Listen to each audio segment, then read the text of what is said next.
America దాడికి దిగితే ప్రతీకార దాడులు తప్పవు. అమెరికా ఇరాన్పై దాడి చేస్తే పశ్చిమాసియాలోని ఆ దేశ సైనిక స్థావరాలపై విరుచుకుపడతామని ఇరాన్ హెచ్చరించింది.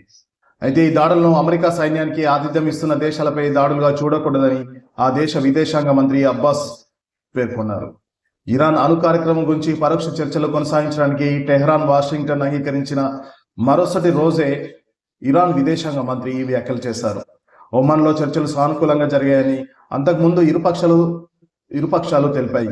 అయితే తదుపరి చర్చల విషయమై తేదీని ఇంకా నిర్ణయించలేదని ఇరాన్ విదేశాంగ మంత్రి చెప్పగా, వచ్చే వారం మొదట్లో చర్చలు జరగవచ్చని అమెరికా అధ్యక్షుడు డొనాల్డ్ ట్రంప్ అన్నారు. ఇటు ఇరాన్లో పౌరుల తిరుగుబాటుకు 114 మంది నోబెల్ గ్రహీతల బృందం మద్దతు పలికింది. ఇరాన్ వ్యాప్తంగా మతాధికారుల నియంతృత్వం, క్రూరమైన అణచివేతను ఖండిస్తూ ఓ ప్రకటన విడుదల చేసింది.